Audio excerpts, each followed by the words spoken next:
Hello everyone, welcome back.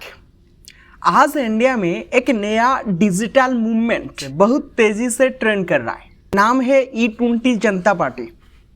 नाम सुनते ही लगता है जैसे कोई न्यू पॉलिटिकल पार्टी लॉन्च हो गई हो, लेकिन हकीकत थोड़ी अलग है। ये ना तो इलेक्शन कमीशन के पास रजिस्टर्ड पॉलिटिकल पार्टी है और ना ही किसी चुनाव में हिस्सा लेने जा रही है। फिर भी सिर्फ कुछ ही घंटों में इसके सोशल मीडिया फॉलोअर्स लाखों से बढ़कर मिलियंस तक पहुंच गए। सबसे बड़ा सवाल ये है कि आखिर लोग इतने तेजी से इस कैंपेन के साथ क्यों जुड़ रहे हैं। दिलचस्प बात यह है कि ये अभियान उस समय सामने आया जब जंतर मंतर पर कई हफ्तों से चल रहा प्रदर्शन खत्म हुआ। उस प्रदर्शन के बाद सोशल मीडिया पर एक न्यू डिजिटल आवाज उभर कर सामने आई और उसने सीधे भारत की फ्यूल पॉलिसी पर सवाल खड़े कर दिए। इस अभियान का कहना है कि अगर सरकार E20 पेट्रोल लागू करना चाहती है तो उससे कोई भी दिक्कत नहीं है, लेकिन आम कस्टमर्स को ये विकल्प भी मिलना चाहिए कि वो चाहे तो 100% प्योर पेट्रोल भी खरीद सके। अब सवाल है कि आखिर E20 है क्या। इसे आसान भाषा में समझते हैं। E20 का मतलब है ऐसा पेट्रोल जिसमें 20% इथेनॉल और 80% सामान्य पेट्रोल मिला हो। इथेनॉल एक बायोफ्यूल है जिसे गन्ने, मक्का और दूसरी कृषि फसलों से तैयार किया जाता है। सरकार का विजन है कि भारत इंपोर्टेड क्रूड ऑयल पर अपनी निर्भरता कम करे। हर साल भारत अरबों डॉलर का कच्चा तेल विदेशों से खरीदता है। अगर इथेनॉल ब्लेंडिंग बढ़ेगी तो इंपोर्ट बिल कम होगा, फॉरेन एक्सचेंज की बचत होगी और किसानों को भी अतिरिक्त आय मिलेगी क्योंकि उनकी फसलों का उपयोग इथेनॉल बनाने में होगा। कागज पर देखा जाए तो इस नीति का उद्देश्य काफ़ी मजबूत दिखाई देता है। देश को ऊर्जा सुरक्षा मिलेगी, कार्बन एमिशंस कम होंगे और ग्रामीण अर्थव्यवस्था को भी मजबूती मिलेगी।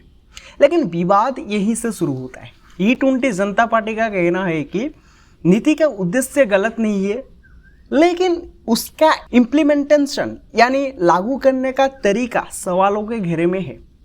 कैंपेन चलाने वालों का मानना है कि सरकार E20 पेट्रोल उपलब्ध कराए, इसमें कोई दिक्कत नहीं है, लेकिन उसके साथ साथ इथेनॉल फ्री पेट्रोल का विकल्प भी होना चाहिए। मतलब फैसला सरकार ने ही ग्राहक करे कि उसकी गाड़ी के लिए कौन सा फ्यूल सबसे बेहतर है।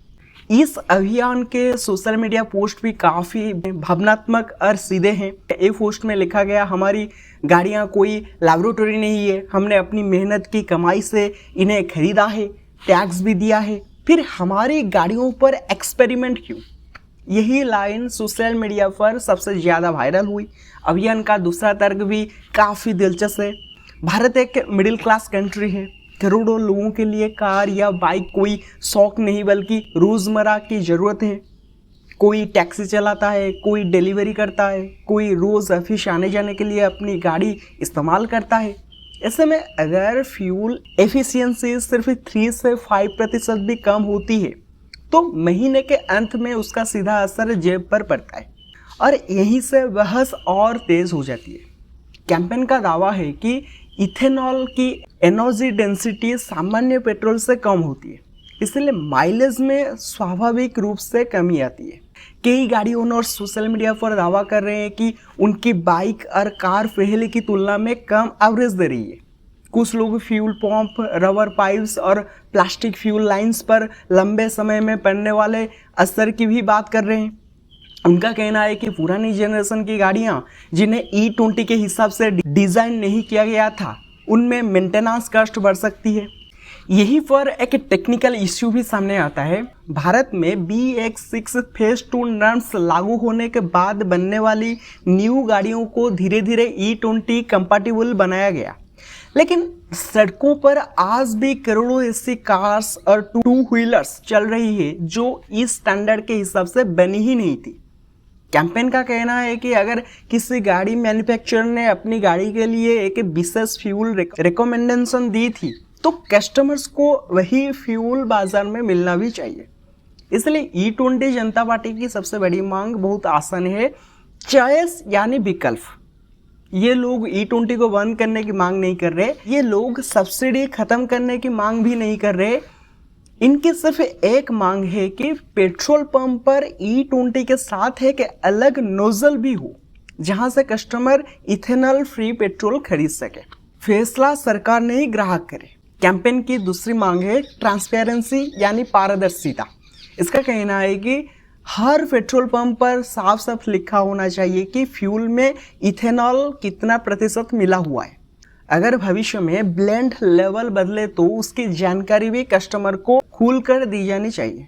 और तीसरी मांग शायद सबसे इम्पोर्टेंट है, इंडिपेंडेंट साइंटिफिक स्टडीज सार्वजनिक की जाए। अब ये आंदोलन सिर्फ सोशल मीडिया तक सीमित नहीं रहा है। टैक्सी ऑपरेटर्स, ट्रांसपोर्ट एसोसिएशंस और कई मोटरिस्ट ग्रुप्स भी इस मुद्दे का समर्थन करने लगे हैं। उनका कहना है कि कमर्शियल गाड़ियां हर दिन सैकड़ों किलोमीटर चलती है। अगर माइलेज में थोड़ा सा भी अंतर आता है तो साल भर में फ्यूल कॉस्ट पर उसका बड़ा असर पड़ सकता है। लेकिन कहानी का दूसरा पक्ष भी उतना ही इम्पोर्टेंट है, क्योंकि इस पूरे मुद्दे पर सरकार की सोच बिल्कुल अलग है। अब तक हमने समझा कि E20 जनता पार्टी की मांग क्या है और आम मोटरिस्ट किस बात को लेकर चिंता जता रहे हैं, लेकिन किसी भी मुद्दे का दूसरा पक्ष समझना भी उतनी ही जरूरी होता है। तो अब देखते हैं कि गवर्नमेंट ऑफ इंडिया आखिर E20 ब्लेंडिंग को इतनी तेजी से आगे क्यों बढ़ा रही है। सरकार का सबसे बड़ा तर्क है एनर्जी सिक्योरिटी यानी ऊर्जा सुरक्षा। आज भी भारत अपनी क्रूड ऑयल की ज़रूरत का बहुत बड़ा हिस्सा विदेशों से आयात करता है। मतलब अगर अंतर्राष्ट्रीय बाजार में तेल की प्राइसेस बढ़ती है या मिडिल ईस्ट में जियोपॉलिटिकल टेंशन पैदा होती है तो उसका सीधा असर भारतीय अर्थव्यवस्था और आम आदमी की जेब दोनों पर पड़ता है। पेट्रोल और डीजल महंगे होते हैं, महंगाई बढ़ती है और देश का इंपोर्ट बिल भी बढ़ जाता है। इसी निर्भरता को कम करने के लिए सरकार इथेनॉल ब्लेंडिंग को एक रणनीतिक समाधान मानती है। सरकार का कहना है कि जब पेट्रोल में इथेनॉल मिलाया जाएगा तो इंपोर्टेड क्रूड ऑयल की ज़रूरत धीरे धीरे कम होगी। इससे हर साल देश का फॉरेन एक्सचेंज बचेगा। साथ ही गन्ना और अन्य फसलों की खेती करने वाले किसानों को भी एक नया बाजार मिलेगा। यानी ये सिर्फ फ्यूल पॉलिसी नहीं बल्कि एग्रीकल्चर और इकोनॉमी से भी जुड़ी हुई योजना है। इसके अलावा सरकार पर्यावरण का तर्क भी देती है। सरकारी पक्ष के अनुसार इथेनॉल ब्लेंडिंग से कार्बन एमिशन कम होता है और अपेक्षाकृत क्लीनर फ्यूल इकोसिस्टम तैयार होता है। यही रीज़न है कि भारत ने इथेनॉल ब्लेंडिंग के लक्ष्यों को राष्ट्रीय प्राथमिकता बनाया है। लेकिन यहीं से बहस और दिलचस्प हो जाती है। मोटरिस्ट का कहना है कि राष्ट्रीय नीति अपनी जगह सही हो सकती है, लेकिन अगर उसका खर्च सीधे आम उपभोक्ता को उठाना पड़े तो उसकी चिंताओं को नज़रअंदाज नहीं किया जा सकता। सरकार का जवाब भी साफ है। सरकारी अधिकारियों का कहना है कि अब तक ऐसा कोई भी बड़े स्तर का वैज्ञानिक प्रमाण सामने नहीं आया है जो ये साबित करता हो कि E20 की रीजन से करोड़ों गाड़ियों के इंजन को व्यापक और लंबे समय का नुकसान हो रहा है। उनका कहना है कि अगर परफॉर्मेंस या माइलेज में थोड़ा बहुत फर्क आता भी है तो वो एक सीमित समझौता है और उसके बदले देश को मिलने वाले पर्यावरणीय बेनिफिट्स कहीं ज़्यादा इम्पोर्टेंट है। यानी एक तरफ सरकार कह रही है कि देश के दीर्घकालिक हित को देखना होगा, दूसरी तरफ उपभोक्ताओं का कहना है कि उनकी रोज़मर्रा की रनिंग कॉस्ट और गाड़ी की मेंटेनेंस भी उतनी ही इम्पोर्टेंट है। और इसी बीच सोशल मीडिया ने इस बहस को और बड़ा बना दिया है। E20 जनता पार्टी अब सिर्फ एक ऑनलाइन कैंपेन नहीं रही बल्कि धीरे धीरे एक डिजिटल कंज्यूमर मूवमेंट का रूप ले चुकी है। हर दिन न्यू पोस्ट, न्यू अनुभव और न्यू चर्चाएं सामने आ रही है। कोई अपनी माइलेज रिपोर्ट शेयर कर रहा है, कोई सर्विस बिल दिखा रहा है और कोई सिर्फ एक सीधा सवाल पूछ रहा है, अगर विकल्प देने में कोई दिक्कत नहीं है तो विकल्प दिया क्यों नहीं जा रहा। यही सवाल इस पूरे अभियान का सबसे बड़ा संदेश बन गया है। कैंपेन के समर्थक बार बार कह रहे हैं कि वे E20 के विरोध में नहीं है, वे सिर्फ फ्यूल चॉइस यानी ईंधन चुनने की आज़ादी की बात कर रहे हैं। उनका कहना है कि जिस तरह बाजार में अलग अलग फ्यूल ग्रेड उपलब्ध होते हैं उसी तरह E20 के साथ साथ 100% प्योर पेट्रोल भी उपलब्ध होना चाहिए ताकि ग्राहक खुद फैसला कर सके कि उसकी गाड़ी के लिए कौन सा फ्यूल बेहतर है।